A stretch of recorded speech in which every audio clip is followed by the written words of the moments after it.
Olá, sejam mais uma vez bem-vindas e bem-vindos ao nosso canal Aliteração. Antes de mais nada, eu quero pedir desculpas um pouco pela minha voz, é que eu estou acabando de sair de um estado gripal, né? Mas estou bem, tá tudo certo, só a voz que está um pouquinho estranha, então nos primeiros vídeos aí a gente vai ter essa voz um pouco estranha ainda, tá? Mas é a voz de 2023, ano novo começando, a gente respirando novos ares. Nós vamos falar um pouco sobre isso aqui no canal também, sobre os novos ares do nosso país, né? Mas nesse primeiro vídeo, na verdade, eu quero fazer uma coisa que eu devia ter feito no último vídeo do ano passado, do ano de 2022, que é, mais uma vez, como eu faço todo final de ano, celebrar algumas coisas, dividir algumas conquistas com vocês e agradecer a todas e todos que seguem o canal. Né? Eu queria fazer esse vídeo no final do ano passado, mas por alguns motivos eu não consegui. Primeiro, porque eu não estava em São Paulo, né? Eu aproveitei a última semana do ano para descansar um pouco na praia, com a família, enfim. E eu até pensei em fazer o vídeo lá da praia, mas acabei não fazendo. E também por conta de todas as expectativas em torno do fim do ano, enfim, da posse do presidente Lula, né? As ameaças de golpe e tal, que por mais que a gente não acreditasse realmente que pudesse existir um golpe efetivamente, né? Todo mundo que leva essas questões políticas do país a sério estavam sentindo pelo menos um pouquinho de apreensão em relação a esse final de ano, enfim, ao dia 1º, ao dia da posse e tudo mais. Então essa apreensão também me impediu de falar mais, eu quis ficar mais recolhido, enfim, e aproveitando esse finalzinho de ano. Então, ao invés de fazer no final do ano passado, eu resolvi fazer agora, então, esse vídeo de celebração e tudo mais, como o primeiro vídeo de 2023, né?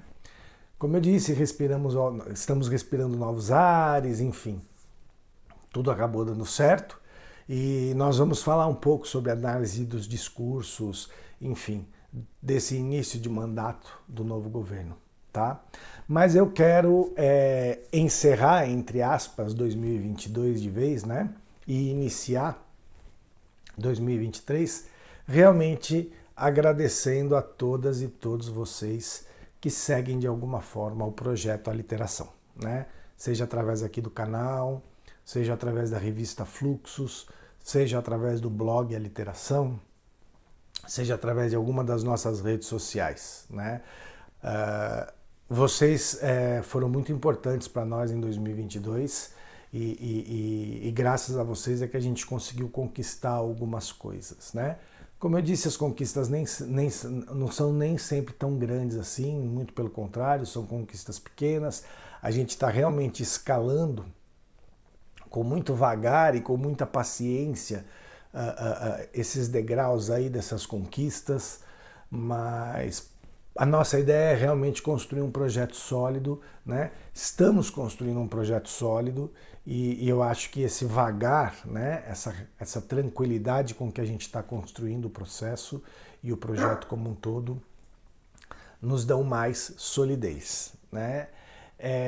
Para vocês terem uma ideia, então nós terminamos 2022 com o lançamento do 10º número da nossa revista Fluxos. A Frida começou a latir. Nós terminamos 2022 então com o lançamento do 10º número da nossa revista Fluxos, que já está com o seu registro de SSN, enfim, e tem se consolidado cada vez mais como uma revista de grande importância na área da literatura, né? Uma revista que já teve aí mais de 5.000 leitores, enfim, né? E mais de não sei quantos autoras e autores participando com seus textos. Então a revista Fluxos é um motivo de orgulho muito grande para nós. A Frida está latindo para alguma coisa na porta aí, mas tudo bem, ela é meio doidinha mesmo. Então, assim, é um motivo de muito orgulho para nós, né? O blog também, ele tem tido muitas visualizações, não só por conta dos vídeos do canal que a gente posta lá, da revista que a gente posta lá, mas também de textos que a gente posta no blog, coisas que a gente faz no blog e que a gente vai agora em 2023 realmente aprimorar mais ainda esse espaço do blog, criando alguns outros espaços que ainda não existem. A gente vai criar umas coisas interessantes no blog também, tá? Mas o blog já está com 36 mil visualizações, então a gente tem um público fiel em várias partes do mundo, né? É muito legal ver no espaço do blog que diz lá onde ele está sendo visto no mundo, as estatísticas de como ele é visto com regularidade em outros países além do Brasil. Isso enche a gente muito de alegria, né? E aqui o canal, né? O canal que a gente aí tem feito vídeos não com tanta regularidade, a gente quer ter uma regularidade maior em 2023, só que a gente tem alguns números muito interessantes, né? A gente já teve mais de, sei lá, 5 mil visualizações, eu sei que isso é pouco, isso não é nada perto do universo da internet, mas é isso, é um canal que está começando, né? A nossa meta em 2022 era chegar a 300 inscritos, não conseguimos atingir a meta, mas chegamos quase lá, né? A gente está atualmente com 291 inscritos, queremos chegar na nossa meta logo de 300 inscritos, mas temos uma meta mais ousada, em até o meio do ano chegarmos a 1.000 inscritos. Então, conto com a ajuda de todas e de todos para isso, né? Mas um dado que me deixou muito feliz foi ver o número de interações dos vídeos do blog, né? Dos vídeos daqui do canal. Porque são impressões, cliques de impressões, né, dos vídeos e tudo mais, assim, que foram milhares e milhares. Então, assim, a gente está construindo um público fiel e é o que a gente quer. Na verdade, mais do que ter um grande público, a gente quer ter um grande público, obviamente, mas a gente quer ter um público fiel, sólido, que acompanhe a gente em tudo que a gente tiver a oferecer, tá bom? Então é isso, para 2023 a gente tem alguns planos, já quero deixar anunciado agora nesse primeiro vídeo duas coisas. Primeiro, duas coisas vão ser anunciadas. A primeira é muito simples, logo mais nos próximos dias a gente já está lançando o chamamento para o 11º número da nossa revista Fluxos, né? A revista Fluxos não para, é um fluxo contínuo, né? A gente lança uma revista, logo em seguida já abre um chamamento e já faz todo o processo de seleção, de análise dos textos e de recebimento, enfim. E aí o conselho editorial já faz a análise dos textos, já seleciona os que vão compor a revista, a gente já lança a revista e assim a gente vai, tá? Então nós vamos continuar com esse fluxo, né, de trabalho da revista Fluxos. Então logo mais o chamamento do 11º número da nossa revista vai estar já lá no blog. Mas eu quero contar uma novidade. Logo mais, acredito que ainda nos primeiros meses desse ano, nós vamos lançar o nosso selo editorial, tá? Então, o selo Aliteração, né? O selo Aliteração vai ser um selo editorial e nós vamos estar, então, oferecendo nosso trabalho para escritoras e escritores que quiserem publicar suas obras, seja em e-book, seja em formato impresso. A gente vai ter aí uma proposta de trabalho bastante interessante para escritoras e escritores que queiram fazer isso de forma mais independente, tá? Então, o objetivo do selo Aliteração é a gente ter um selo editorial que possa simbolizar essa pluralidade, essa diversidade e essa independência que o projeto Aliteração tem como um todo, tá? Então nós vamos logo mais, nas próximas semanas aí, fazer o anúncio do lançamento do selo editorial Aliteração, que vai ser uma das novidades para 2023, tá? E fora isso, nós vamos continuar fazendo nossos vídeos aqui, onde a gente fala sobre arte, fala sobre literatura, fala sobre a situação do país, a análise dos discursos políticos, enfim, né? Vamos ver se esses novos ares do país fazem com que a gente possa também discutir num clima mais e analisar os discursos num clima mais festivo e mais ameno, né? Fora isso, a gente vai continuar nossas conversas com escritoras e escritores, que a gente gravou pouco no ano passado, é uma coisa que eu senti falta de fazer o ano passado, foi gravar conversas com escritoras e escritores. Nós vamos retomar isso com mais afinco agora em 2023 e também estamos preparando as nossas primeiras transmissões ao vivo aqui no canal, tá? Então tem muita novidade, mais turmas aí para as nossas oficinas de criação literária, de escritas teatrais, enfim, nós vamos aí continuar o nosso trabalho e aprimorar cada vez mais o nosso trabalho, tá? Então, nesse primeiro vídeo eu queria fazer esses anúncios, mas só para não ficar num vídeo só de anúncio, de celebração, eu quero lançar algumas questões sobre alguns assuntos que a gente pretende tratar aqui no canal esse ano, tá? E tem um assunto que eu quero começar a falar e que eu não vou responder às perguntas que eu fizer sobre esse assunto agora, neste vídeo. Quer dizer, vou responder um pouco, mas na verdade eu quero lançar esses assuntos, essas questões, para que a gente possa aprofundar essas questões no decorrer dos vídeos, direta ou indiretamente, através dos assuntos que nós vamos tratar aqui no canal. E é um assunto que é muito sério, muito caro, que é o imperativo ético da arte. Existe um imperativo ético para a arte? O que eu estou chamando de imperativo ético? É uma ética que é imposta, entre aspas, né? Mas que faz parte, é quase como que inerente ao processo de criação artística. Então a pergunta que eu faço, a primeira pergunta que eu faço nessa reflexão é: existe um imperativo ético da arte? Ou a arte pode tudo? Veja, eu não estou colocando essas duas perguntas como opostas, tá? A arte pode tudo e o imperativo ético da arte.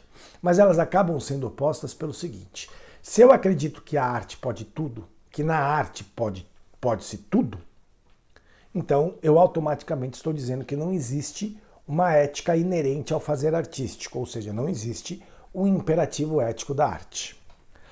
Por outro lado, se eu defendo que exista um imperativo ético da arte, então já estou automaticamente dizendo que a arte não pode tudo, que na arte não pode tudo. E eu quero lançar essa questão para fazer uma reflexão. Porque, veja, num primeiro momento, mais afobado, mais assodado, a resposta a essa pergunta seria muito natural. Não existe um imperativo ético da arte. Na arte pode-se tudo. Como eu disse, uma primeira resposta impulsiva e meio assodada. Mas se a gente parar para refletir um minutinho que seja, a gente vê que essa nossa resposta assodada, ela não é muito coerente. Porque sim, existe um imperativo ético na arte, né? A arte não pode tudo. Não podemos tudo na arte, né? Aí vão dizer, não pode matar. É óbvio, né, que a gente está falando de coisas que não são extremas. Então, sem contar os extremos. Agora, mesmo contando os extremos, pensemos o seguinte: se a arte lida com o universo ficcional, a gente lida com a morte na arte, né? Se a gente pensar em uma peça como Hamlet, por exemplo, onde dos 10 personagens principais, 9 morrem, 9? Mas vamos contar 10, não, 11, vamos contar 11 porque eu tô esquecendo do Fortinbras, que ele também fica vivo. Horácio e Fortinbras ficam vivos, né? Os outros morrem. Hamlet, Rei Cláudio, Rainha Gertrudes, Ofélia, Laerte, Polônio, Rosencrantz, Guildenstern, quem mais? E o próprio Rei Hamlet, né, que já começa morto na peça. E o Rei Fortinbras, pai de Fortinbras. Então veja, é uma carnificina. Então a gente lida com a morte na arte, né? Quando a gente lê um livro que morre um personagem, enfim. Então a gente lida com a morte na arte. E existe uma forma ética de se lidar com essa morte na arte. Então, se eu pensar que a arte é do campo ficcional e que eu lido com coisas extremas, por exemplo, como a morte, dentro desse campo ficcional, seguindo algumas regras, eu poderia então voltar para a minha pergunta para a minha primeira resposta assodada de que não existe, então de que na arte pode-se tudo, uma vez que a gente está lidando com o campo ficcional. E esse campo ficcional traria a nós a segurança de lidarmos com essas coisas extremadas de maneira segura e ética, seguindo algumas regras. Muito bem, ok? Por outro lado, esse campo, a arte lida com o campo ficcional, mas ele é feito por pessoas, né? A arte é algo eminentemente humano, então ele é feito por pessoas, para pessoas, com pessoas, dependendo da linguagem artística, né? Então se você está lidando com teatro, com a dança, com o cinema, tal, você precisa inclusive de pessoas para fazer, né? O processo de criação artística ele é feito por pessoas, para pessoas e com pessoas, né? Na música isso não acontece tanto, na literatura também não, nas artes visuais também não, tal, mas no teatro, na dança, no cinema, por exemplo, nas artes cênicas, então isso é feito com pessoas, né? E aí talvez esse conjunto de regras que determinem, que conformem a maneira de você lidar com algo, com coisas extremas, por exemplo, como a morte, de maneira ficcional, sem ferir ninguém, né, sem ferir de nenhuma forma ninguém, então se torna mais estreito. E aí você tem, então, talvez um limite ético mais determinado, né? E se existe um limite ético determinado, então existe um imperativo ético. Percebam que eu não estou dando a resposta definitiva, porque, como eu disse, eu estou lançando questões apenas, né? Só que aí vem aquela outra coisa, para além dos extremos. Se a gente tirar os extremos, ok, a gente sabe que a morte vai acontecer na arte de maneira ficcional, então a pessoa não vai morrer de verdade, né? O ator que fizer Hamlet não vai morrer de verdade. Enfim, quando eu leio um texto em que o personagem morre, ele não está morrendo de verdade.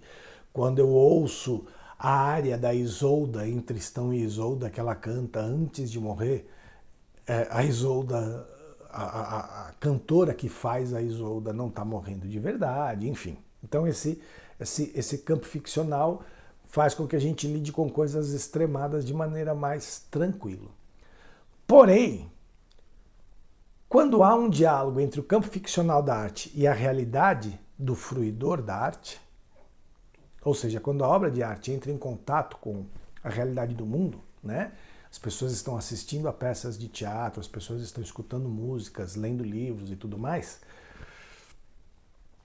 Essas coisas extremadas e as não tão extremadas, que fazem parte do campo ficcional, elas botam um pé na realidade de alguma maneira, porque a arte acontece nessa relação desse campo ficcional da obra com a realidade do mundo onde ela é colocada.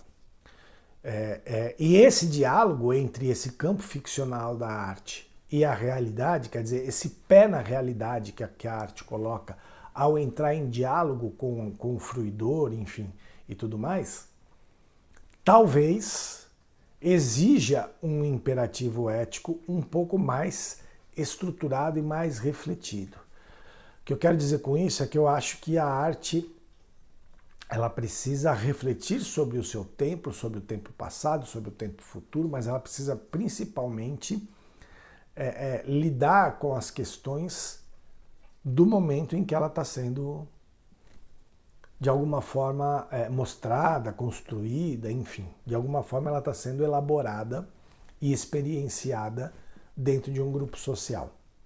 E aí talvez exista nesse lugar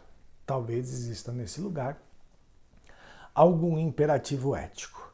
Então, eu quis lançar esse assunto sem dar uma resposta definitiva, apesar de já estar apontando o que eu penso, que eu acho que sim, existe um imperativo ético na arte, sim, né? Mas eu não quero dar a resposta definitiva porque essas questões de arte pode tudo, a questão do campo ficcional, a questão do diálogo entre ficção e realidade na arte, qual é esse diálogo, como se dá esse diálogo, o papel do artista, o papel do fruidor da arte, né, do espectador da arte, enfim, tudo isso são questões que eu quero desenvolver no decorrer dos vídeos aqui do canal. Então eu quis lançar esse primeiro assunto, né?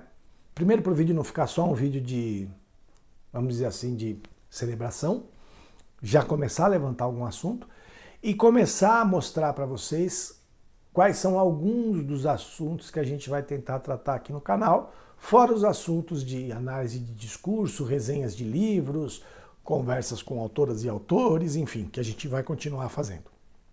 Tá bom? Então é isso, eu espero que vocês tenham gostado. Mais uma vez eu peço a todas e todos que se inscrevam no canal se ainda não se inscreveram. Se já se inscreveram, convidem as pessoas a se inscreverem no canal. Vamos ajudar a gente a bater nossa meta então de 1000 inscritos até o meio do ano, né?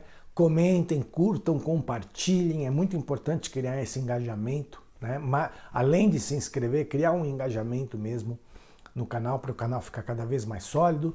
Visitem nosso blog, nossas redes sociais, Twitter, Instagram, Facebook, e também agora estamos no Cu, como eu já disse no final do ano passado. Então visitem lá a gente, sigam as nossas redes sociais, comentem as nossas postagens lá nas redes sociais, vamos criar esse engajamento, porque a gente tem muita ideia boa também para esse ano.